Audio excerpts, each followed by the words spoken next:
오랜 역사를 통해서 볼 때 이것은 또 사실 맞는 말이기도 해요. 모든 가장 크고 강력한 나라일수록 외부에서 침입보다는 그 내부에서 갈등과 싸움으로 인해서 무너지기 쉽습니다. 지금 미국과 이란이 싸우고 있어요. 여러분이 또 다 아시다시피 미국과 이란이 싸우고 있는데, 이 이란이 작년 11월 달부터 해서 올 1월 달까지 엄청나게 내부에서 폭동이 일어났어요. 그러니까 민중들이 도저히 이 체계에서는 못 살겠다. 거기는 이제 그 이슬람 그 교주가 꽉 잡고 있잖아요. 그래서 이 체제에서는 우리가 살 수 없다라고 민중들이 봉기를 일으켜가지고 그것을 가만히 지켜보던 이 미국이 이제 내가 가서 그 이란 최고 지도자, 종교 지도자죠. 대통령도 아니에요. 종교 지도자 죽이면은 이게 완전히 이제 민중들이 더 일어나가지고 이 정권이 뒤집어지겠구나라고 판단을 해서 미국이 이란을 공격을 합니다. 공격을 했어요. 그 지금까지 싸우고 있잖아요. 근데 공격을 했더니 이게 판세가 확 달라져 버린 거예요.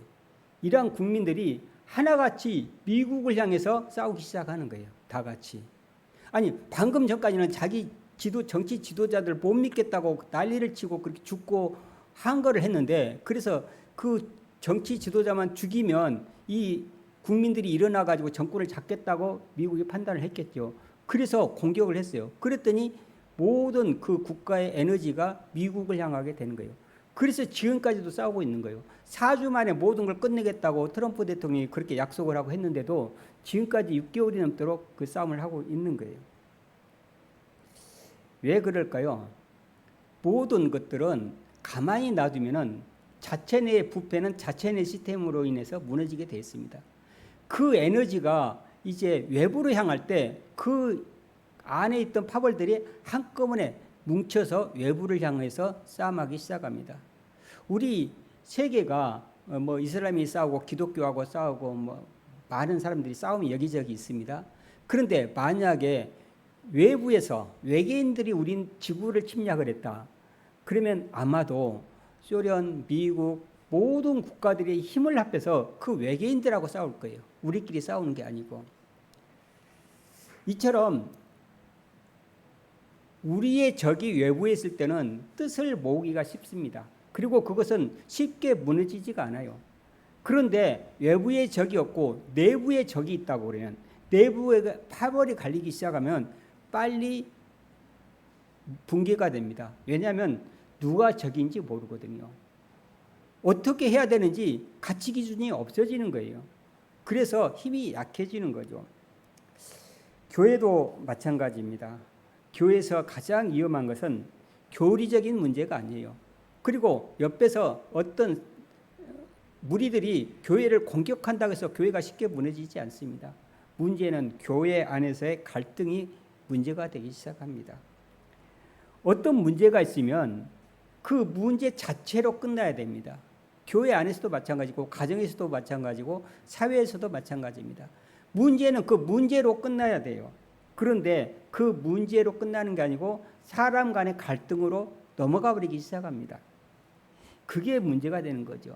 예를 들면 교회에서 흔히 일어난 게 10시에 예배를 드리다가 우리가 이제 11시로 예배 시간을 옮깁시다. 그렇게 하면 현재 시간이 더 좋다고 생각합니다. 라고 해서 의견이 차이가 있을 수가 있습니다. 예를 들면 우리가 주일 오전 예배를 드리고 오후 예배는 저녁 7시로 바꿉시다. 내가 여러분들에게 이야기를 하면 7시 좋습니다. 라고 하는 사람이 있고, 7시 그러면 그 시간 동안 뭐예요? 그러고 반대하는 사람이 있을 거예요. 그렇게 해서 그걸로 토의를 하면 괜찮은데, 이게 이제 사람의 갈등으로 넘어가 버리면 이제 문제가 되기 시작합니다. 그래서 저 사람은 절대 변할 리가 없어. 저 똥꼬집이야. 이렇게 이제 사람을 공격하기 시작합니다. 아니, 예배 시간을 바꾸자는 이야기에서 끝나면 좋은데 그 사람이 똥꼬집이라고 이제 사람을 공격하기 시작합니다. 그리고 저 사람들은 7시 하는 게 옳은데 옛날에 우리나라의 전통은 저녁 7시에 했어요. 그런데 저 사람은 도대체 변화할 시간이 없어. 지 편할 대로만 저렇게 옮기려고 해. 이렇게 공격을 합니다. 그러면 이것은 예배 시간을 옮기는 문제를 벗어나서 무슨 문제가 됩니까? 그 사람의 신앙과 인격에 대한 공격으로 변해버립니다. 그러면 이제 문제가 심각해지기 시작하는 거죠. 이런 것들이 교회만 있겠습니까? 사람들 모인 데에서는 어디서나 일어나는 문제입니다. 예를 들면 가정에서는 자녀 교육 때문에 굉장히 민감하죠. 자녀 교육은 굉장히 민감합니다. 특히 우리나라에서는 그렇습니다. 그래서 아이가 공부를 잘 못했어요. 점수를 받아왔는데 60점, 겨우 낙제를 면하는 정도만 받아왔어요. 그러니까 처음에는 아내가 남편에게 이렇게 이야기를 하게 되겠죠. 아이를 수학학원을 하나 더 보내는 게 어때? 이렇게 물어봅니다. 그러니까 남편은 그 공부를 잘하고 못하고가 별 필요가 없다고 느끼는 거예요. 그 대신 사람의 인격이 더 중요하다라고 느끼는 거예요. 저번에 제가 AI에 대해서 여러분들에게 이야기를 했을 겁니다. AI 시대가 되면요, 이제 지식의 시대에서 지혜의 시대로 넘어가는 겁니다. 그전에는 지식의 시대이기 때문에 많이 아는 사람, 공부를 많이 하는 사람이 유리했어요. 그런데 이제는 AI가 그 모든 지식을 다 옆에서 다 알려줘 버리기 때문에 지식이 이제 필요 없는 시대가 됐어요. 그래서 의사, 변호사 이런 사람들이 이제 앞으로는 어렵게 돼 있어요. 그런데 문제는 지혜 시대로 돌아갔다라는 거죠. 그래서 남편은 그것을 알고 지금도 충분히 하고 있는 것 같아 이렇게 이제 대답을 합니다. 그러니까 아내는 그래도 계속해서 성적이 떨어지고 있지 않느냐 이렇게 이야기를 합니다. 거기까지는 괜찮아요. 그건 아이를 학원을 더 보낼 것이냐 말 것이냐 가지고 논쟁을 하기 때문에 괜찮은 거예요. 그런데 이게 이제 점점 심해지면 어떻게 변할까요? 여러분들 충분히 상상이 가잖아요. 아내가 당신은 왜 애 교육에 그렇게 관심이 없어? 이제 학원을 보내느냐 안 보내느냐 문제를 뛰어넘어서 당신은 애 교육에 관심이 없다라고 이제 공격하기 시작합니다. 그러니까 남편도 가만히 있지 않죠. 당신 애를 그렇게 몰아붙여서 애가 어떻게 될 것 같아? 이제 애를 몰아붙이는 사람으로 평가를 해버리기 시작합니다.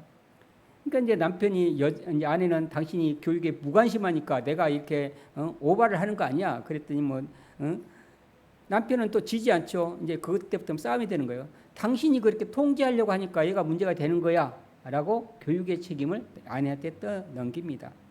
그래서 이제 무책임한 아버지와 또 통제적인 어머니로 갈등이 시작이 돼버리기 시작합니다. 문제는 바로 이것이라는 거죠. 그 문제만 바라보고 그 문제를 해결하려고 해야 되는데 그것을 뛰어넘어서 인격 공격으로 넘어가 버리기 시작합니다.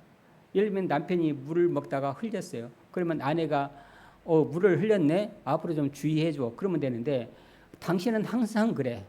딱 그렇게 말을 딱 던져버립니다. 그러면 어떻게 됩니까? 항상 그렇지 않잖아요. 잘못해서 어쩌다 한번 가끔 그럴 때는 있지만 항상 그렇진 않는데 항상 그렇다라고 프레임을 딱 씌워버립니다. 이렇게 되면 이제 문제가 심각해지는 거죠. 또 때로는 더 넘어서 시댁을 공격하기 시작합니다. 당신 집안이 항상 그랬지 뭐 이렇게 시댁으로 넘어가 버리면 이건 이제 대전쟁이 되기 시작하는 거죠. 그날 저녁에 잠은 다 잔 거예요. 지금 오늘 말씀 가운데서도 바울이 바로 그런 상황에 있습니다. 사도 바울은 믿음이 구원을 얻는다라고 이야기하기 시작한 거예요. 바울 이전에는 그것이 너무 어려운 거예요. 왜냐하면 율법을 지키고 아브라함의 자손에다가 율법을 지키고 할례를 받은 사람만이 구원을 얻는다라는 생각들이 꽉 차 있었어요. 그런데 사도 바울이 예수님을 만났잖아요. 예수님을 만나고 그 모든 것들을 알아버린 거예요. 그래서 아니다. 율법이 사람을 구원한 게 아니라 예수 그리스도를 믿음으로써 구원을 얻는 것이다 라고 이야기를 한 거예요. 진정으로 이야기를 하는 거죠. 왜냐하면 알았기 때문에, 봤기 때문에, 벌써 해안이 있어서 그렇게 말을 하는 겁니다. 그런데 처음에는 그것에 대해서 갈라디아 사람들이 다 찬성을 했어요. 우리가 14절을 보게 되면 12절을 보면 형제들아 내가 너희와 같이 되었은즉 너희도 나와 같이 되기를 구하노라. 너희가 내게 해롭게 하지 아니하였느니라. 처음에는 해롭게 하지 않았어요. 그리고 13절을 보면 내가 처음에 육체의 약함으로 말미암아 너희에게 복음 전한 것을 너희가 아는 바라. 사도 바울은 육체의 약함이 있었어요. 그 육체의 약함이 무엇인지는 아직도 몰라요. 어떤 사람은 뭐 눈이 안 좋기도 하고 그렇다고 그러는데 이렇게 사도 바울은 처음에 그 진리를 말했을 때 갈라디아 교회는 모든 사람들이 그 말을 믿었어요. 그리고 그 말을 하는 사도 바울은 아마도 성경을 보면은 사도 바울이 이렇게 말을 유창하게 하지 못했던 것 같아요. 말을 더듬고 또 이 약함이라는 것은 아마 몸에 뭔 병이 있었겠죠. 그걸로 인해서 사람들에게 매력적이지 못했던 것 같아요. 그런데 그런 것들이 아무 흠이 안 됐어요. 처음에는 안 됐단 말이에요. 그런데 사도 바울의 외모나 설교 스타일이나 이런 것들을 보지 않고 사도 바울이 전하는 그 메시지에 주목을 하기 시작했습니다. 맞다. 믿음이 구원을 얻는 것이다. 우리가 성경을 봐도 성경을 그 말을 듣고 다시 봤더니 그 말이 맞다라고 동조를 했던 거예요. 거기까지는 문제로 본 거예요. 그런데 16절에 가면은 이 말이 바뀌기 시작합니다. 그런즉 내가 너에게 참된 말을 함으로 원수가 됐느냐. 이제 사람들이 바뀌었다는 거예요. 처음에는 그 말을 믿었다가 사람들이 바뀌기 시작해요. 왜냐하면 갈라디아 교회는 그 이전에 보면 거짓 교사들이 있어요. 이 거짓 교사들이 잘못된 믿음, 행위로 율법으로 구원을 얻는다. 믿음 플러스 율법을 자꾸 강조하기 시작하는 거예요. 그러니까 사람들이 이제 헷갈리기 시작하는 거예요. 그리고 복음은 원래 사람을 불편하게 합니다. 여러분들 예수 그리스도를 영접하고 복음을 듣고 여러분들의 행동에 자유함을 얻었습니까? 자유함을 얻어야 돼요. 그런데 정말 자유함을 느낍니까? 이 좋은 날 외부에 날씨도 선선해지는데 또 연휴인데 여러분들 교회 때문에 연휴 어디 놀러도 못 가잖아요. 다른 사람들 2박 3일 전부 다 해외로 떠고 어디 뜨는데 여러분들은 교회 때문에 못 떴잖아요. 이렇게 불편한 거예요. 복음은 사람들을 불편하게 하는 거예요. 왜냐하면 원래 죄의 종로로 타는데 익숙해져 있어요. 그런데 이 복음은 자유함을 주거든요. 근데 사람이 어떤 사람을 뒤따라가기만 하다가 자기가 앞에 나가라고 하면 두려운 거예요. 아무도 가보지 않는 길. 내 스스로 모든 걸 판단을 하고 결정을 하고 그것에 대한 책임이 나한테 돌아오거든요. 남을 따라가는 건 쉬워요. 왜냐하면 내가 책임을 안 지잖아요. 하라는 대로 했기 때문에 나에게는 책임이 없는 거예요. 그런데 이제는 자유함을 얻었다는 것은 내가 행동하고 그 책임을 내가 지는 거예요. 그렇게 바뀐 거예요. 그래서 거기에 익숙하지 않는 거죠. 따라가면 편한데 이제 나보러 결정하고 나보러 앞서 나가라고 하니까 불편한 거예요. 또한 우리가 음식을 많이 먹고 그러면 이제 비만이 걸리기 시작합니다. 그래서 음식을 절제하라고 그러잖아요. 음식을 조금 먹어라. 그리고 다이어트를 해라. 이렇게 이야기를 합니다.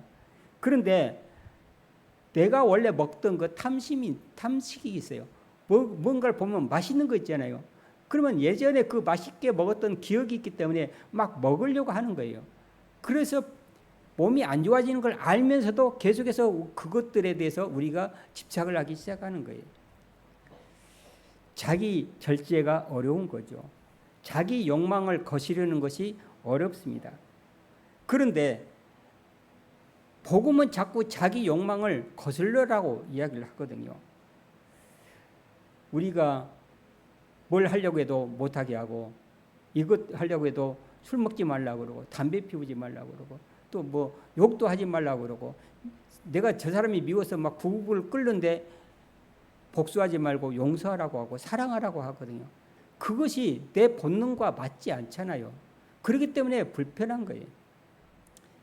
구원도 마찬가지입니다. 믿음으로 구원받는다라는 게 쉬운 것 같은데 갑자기 내 노력이 안 보이는 거예요. 사람은 자기 노력이 들어가고 그것을 확인하기를 좋아합니다. 그런데 그렇지 않거든요. 믿음으로 구원받는다고 그러니까 뭔가 허전하는 거예요. 뭔가 더 있어야 될 것 같은데 그렇게 생각을 하는 거죠. 이렇게 복음이 불편한 것은 본능적으로는 자기가 괜찮다라는 것을 인정받고 싶은데 복음은 그렇지 않잖아요.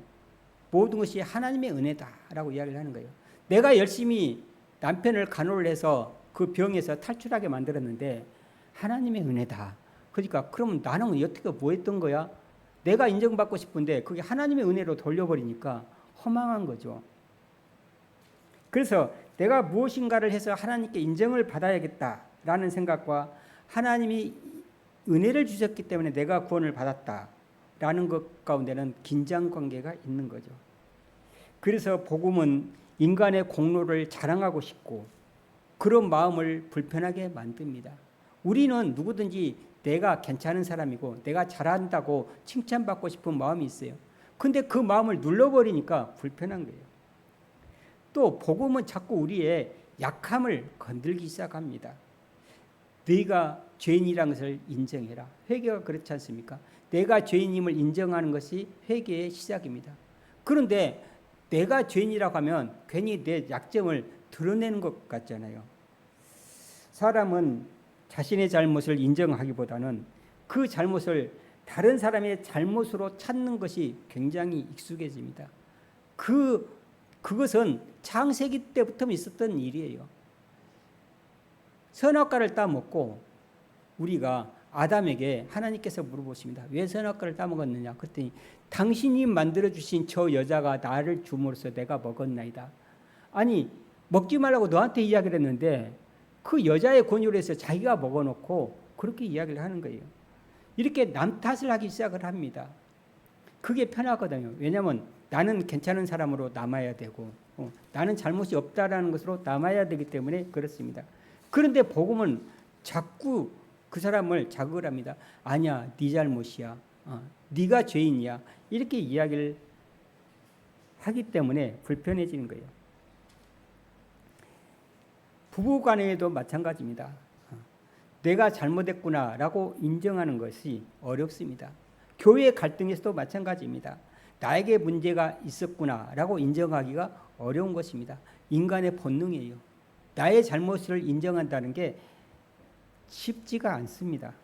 그런데 복음은 계속해서 그 잘못을 내 자신에게서 찾으라고 합니다. 그게 어려운 것이죠. 복음은 나의 생각과 태도와 행동을 바꾸라고 자꾸 이야기를 합니다. 미워하는데 용서하라고 그러고 욕심내고 싶은데 절제하라고 하고 섬김을 받고 싶은데 섬기라고 이야기를 하는 거예요. 익숙한 나를 바꾸라고 했기 때문에 복음은 원래 불편한 겁니다. 그런데 그 복음에 우리의 구원이 있는 것입니다.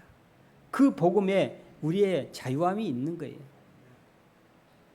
17절을 보게 되면 그들이 너희에게 대하여 열심 내는 것은 좋은 뜻이 아니요 오직 너희를 이간시켜 너희로 그들에게 대하여 열심을 내게 하려 함이라 라고 이야기를 합니다. 이 복음으로 이 거짓 교사들이 복음으로 사도 바울을 대항할 수가 없으니까 이제 사람들을 이간시키는 데 열심인 거예요. 복음을 듣고 불편하면은 사람들은 그것을 공격으로 변해 버립니다. 불편하니까 그것을 공격으로 그것을 감추려고 하는 거예요. 자기의 편리함과 유익함을 추구하고 싶은 게 사람의 본능인데 불편한 진리 대신 나를 절제하고 내 본능을 억누르라고 하는 것 대신 나에게 좋은 말, 나에게 유익한 말, 내 편을 들어주는 말을 선호하게끔 되었습니다. 그러기 위해서는 그 복음 자체를 공격하기보다는 복음을 전하는 사도 바울을 공격합니다. 여러분들도 마찬가지일 겁니다. 어느 교회에서 그런 일이 많잖아요. 그 복음 자체가 싫고 계속해서 직면을 시키니까 짜증이 나니까 목사를 공격하기 시작합니다. 지금 사도 바울은 거짓 교사들에게 의해서 그렇게 공격받고 있어요. 저 사람은 예전에 너희들을 핍박했던 사람이야. 과거를 가져오게 됩니다. 요즘에 그 말을 파묘라고 그러죠. 이미 다 묻혀져 있는 것을 다시 파서 그걸 들춰냅니다. 그렇게 해서 그 사람을 공격하는 거죠. 그래서 그 사람의 진정성이랄지 그 사람의 재능이랄지 이런 것들을 과거의 것으로 그것을 폄하시켜버리는 거죠. 그래서 그 사람이 말하는 그 진리를 말을 못하게 막아버리는 거예요. 그리고 거짓 사도들은 그렇게 말을 하면서 자기가 뭔가를 주는 것처럼 자기가 비법을 주어서 너희가 구원을 얻는 것처럼 자꾸 호도하기 시작합니다. 거짓 교사들은 그 문제 자체에 집착하기보다는 그 문제를 제기하는 사람을 공격해버립니다. 우리가 처음에 그 이야기를 사례를 들었잖아요. 그 문제에서 그치면 괜찮은데 그 문제에서 이길 수가 없으면 바로 사람을 공격합니다. 부부싸움에도 그렇잖아요. 하다가 말이 딸리면 옛날 이야기를 꺼내가지고 계속 공격을 하기 시작합니다. 그렇게 해서 싸움이 커지기 시작합니다. 마찬가지예요. 지금 사도 바울이 그런 처지에 있었던 거예요. 자기는 진리를 말하는데 그 진리가 듣기가 싫으니까 이제 사도 바울을 공격하고 사람들을 자기 편으로 끌어들입니다. 파벌이 생기기 시작합니다. 그래서 아볼로파, 게바파, 그리스도파 이렇게 파벌로 나눠버립니다. 사단은 바로 이런 데서 사단이 공격하기 시작합니다. 여러분들 사단이 우리를 공격한다. 영적 싸움이다. 그러면 어떤 생각을 하게 됩니까? 뿔이 나고 도깨비 형상을 하는 사단이 창을 들고 와서 우리를 찌르려고 하면 우리가 힘을 모아서 방패로 막고 이런 것을 생각하십니까? 네, 그런 싸움도 있을 수가 있죠. 그런데 사단은 그렇게 접근하지 않습니다. 사단은 어마어마한 힘으로 공격하는 게 아니고 천사의 얼굴을 하고 부드러운 목소리로 우리 귀 속에 이간질을 시키는 겁니다. 창세기 때부터는 그랬잖아요. 이 뱀이 하와를 어떻게 했습니까? 부드럽게 와서 맞는 말을 합니다. 이 동산에 있는 나무의 열매를 하나님이 먹지 말라고 하더냐? 그렇지 않잖아요. 먹으라고 했잖아요. 근데 살짝 그렇게 이야기를 합니다. 그러면서 살짝 꼽니다. 저것을 먹는 것은 네가 눈이 밝아져서 하나님과 같이 되기 때문에 하나님이 너를 못 먹게 한 거야. 이렇게 말을 합니다. 저걸 먹으면 네가 하나님같이 되는데 하나님이 그게 두려워서 너가 저것을 못 먹게 한 거야 라고 살짝 이야기를 합니다. 거기에 넘어가잖아요. 이처럼 사단은 영적 싸움은 우리를 공격하고 혼신의 힘을 다해서 우리와 씨름하는 것이 아닙니다. 가만히 우리 귀에 속삭인 겁니다. 선악과도 억지로 먹이지 않았다면 진리를 하나님의 말씀을 교묘하게 비틀어서 우리에게 전하기 시작합니다. 지금 거짓 교사들이 그 말을 그렇게 하고 있는 거예요. 분명하게 믿음으로 구원을 얻는다라고 분명하게 모든 것들이 밝혀졌는데도 불구하고 그렇지 않다라고 이야기를 합니다. 그래, 믿음으로 구원을 받아. 그런데 플러스 이 율법도 하나 더 얹는 거예요. 그것이 바로 이단인 거죠. 이단은 그 한자 그대로 이야기를 하면 끝이 다르다라는 거예요. 머리부터 몸통까지는 다 똑같아요. 그런데 그 끝을 살짝 비틀어서 이단이 되는 거예요. 이단이라는 것은 이처럼 그러잖아요. 정갈은 꼬리에 독이 있어요. 꼬리에 독이 있는 거예요. 그 마지막까지 우리가 끝까지 그것을 싸우지 않으면 결국 꼬리에 당하고 맙니다.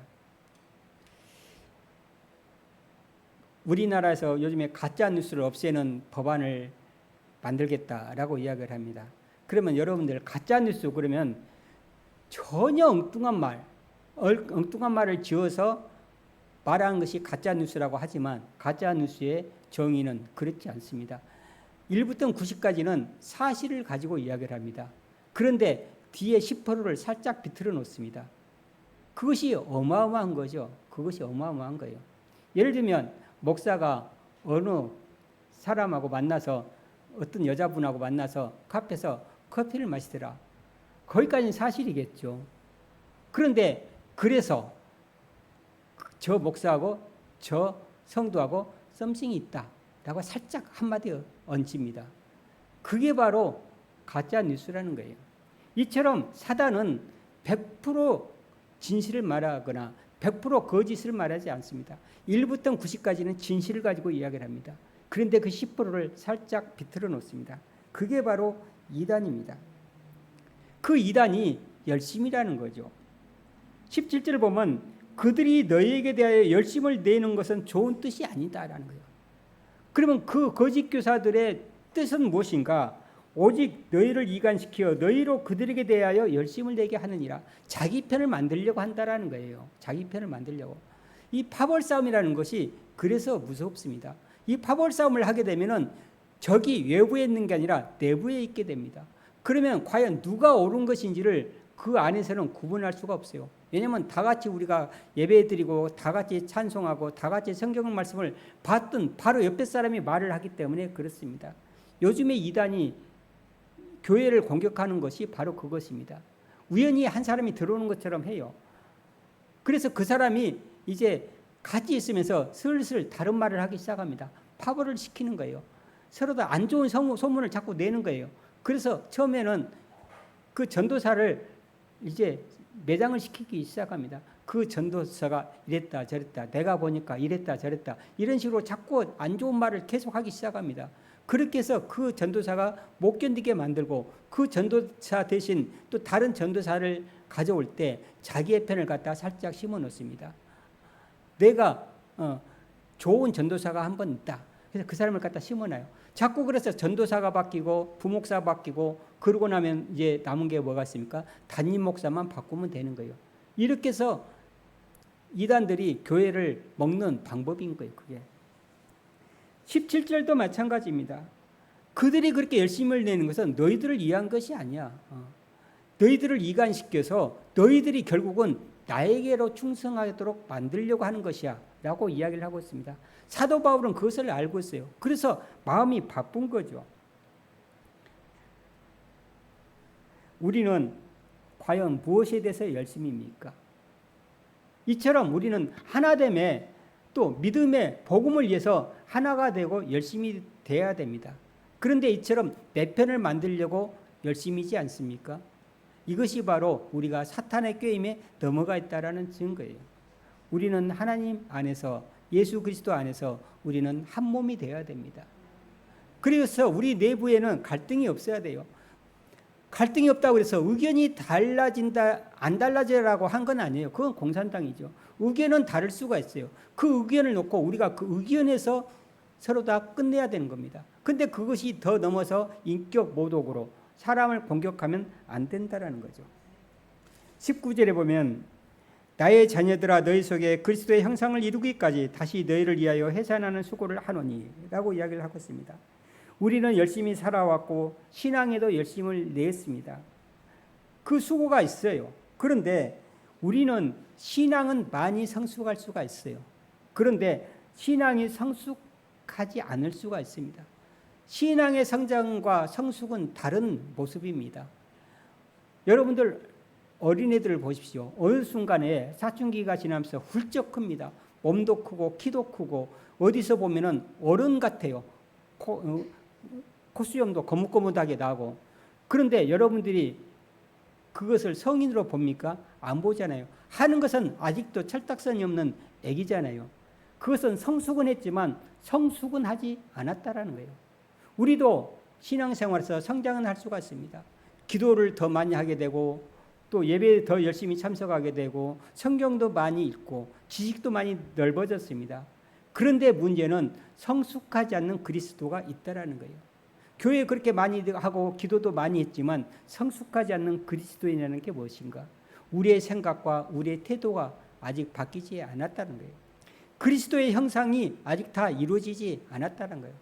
그래서 성경은 많이 읽고 예배는 열심히 다니고 찬양은 많이 하는데 우리 마음 가운데는 여전히 자기 중심적이고 다른 사람을 용서하지 못하고, 또 자신의 뜻과 다르면 화를 내고 다른 사람을 정죄한다고 그러면 그것은 신앙의 성장은 있을지언정 성숙하지 못한 그리스도인이 되는 것입니다. 우리는 나의 신앙의 성숙도는 어떻게 되는 건지, 내가 머리만 커지고 몸만 커졌고 열심은 많이 했지만 과연 내가 그리스도의 형상으로 이루어지고 성숙되어진가를 우리는 다시 한번 점검해 봐야 돼요. 내가 과연 그리스도의 향기를 뿜고 있는 것인지, 여전히 툭하면 화내고 사람을 정죄하고 또 툭하면은 이간질하고 사람을 용서하지 못하고 사랑하지 못하는 그 모습, 그것은 성숙하지 못한, 성장은 했으되 성숙하지 못한 그리스도인이 되는 것입니다.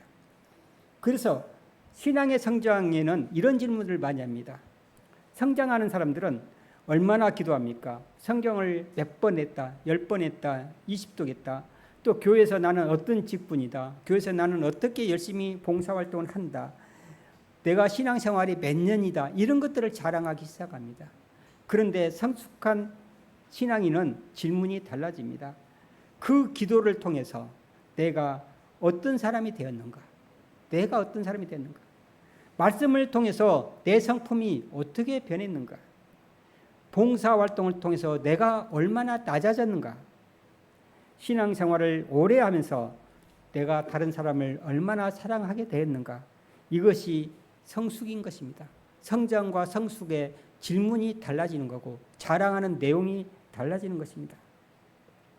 복음은 우리를 불편하게 합니다. 왜냐하면 복음은 세상 가치를 말하기 틀리기 때문에 그래요. 세상 가치와 복음의 가치는 틀리기 때문에 그렇습니다.